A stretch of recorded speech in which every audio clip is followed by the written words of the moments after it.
All right, so the first thing I did was I went into your network settings, and you can get there. I think you saw unidentified network, so you go Mm-hmm. into the control panel, we go into the network and internet, then network and sharing center.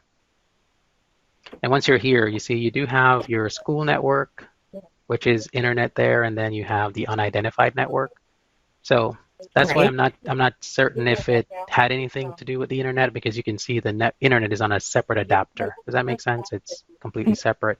Mm-hmm. But yeah, but the unidentified network would be the one for the sign because there's no internet, there's no like name, so that's the reason it says that, and then there's no internet access, so that's okay.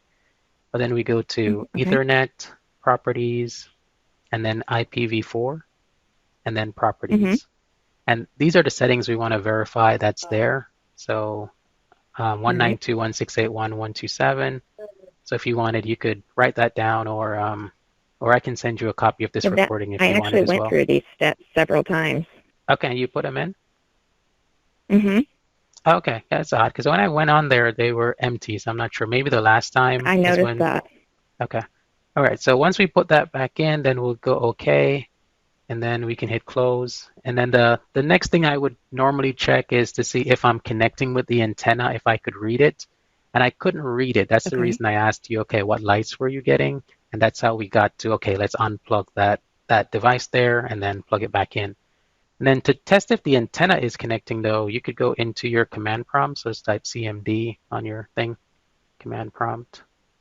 And then pretty easy. It's ping, P-I-N-G, and then the IP address for your antenna, it's either going to be 192.168.1.254 because there's two antennas, one on the sign, one on the building. And then the other one is like Oh, okay. 192.168.1.253. So we can check for those. So we just type ping, put a space, then put the number in. Okay. 192.168.1.253 is what I had used. And we can see it's responding, so we know we're communicating. If we wanted to check for the other one, if it's 254, we can just put that in. And then we want to see the same results there. Does that make sense so far? Then It finally to, does. And you said you hit. I'm sorry. okay, yeah, You so said you you hit hit, enter after you put the IP address in. after you hit put the IP address and you hit enter, yes. The shortcut, so you don't Okay. have to type the whole thing again. Once you do it the first time, you can hit the up arrow on your Mhm. keyboard and then it'll present like the last search that you did. Then I can just go back in and Oh. just change it. Okay. So in this case, the sign now is 128. So I want to see, are we communicating with the sign? So then we can go Okay. 128. And once we do get the same result here, that's what we're looking for, then we'll know what's going on. Okay. All right, so timing out, timing out. Let's just keep going and see what happens. Then it picks up. So you notice whenever you go to make an update, there is that little delay before your thing actually Mm-hmm. sends. So you can also see that happening here, right? So it's like it's in a Right. like a like a delayed state, but then once it picks it up, then it starts working. So I think if we do it again, it'll be faster now that it's active. Does that make sense? So I think that's the It same does. thing that Yes. you experience when you go to upload your content. But this tells us that Mm-hmm. everything is connecting, and once we're getting these results here, then you can go back to your XM player and then try resending your program, and then we should be all set. Okay. Okay. So if I go through that command prompt and put in those IP addresses and nothing happens, that's when I need to then unplug the PoE, let it sit, and plug it back in, and then redo this.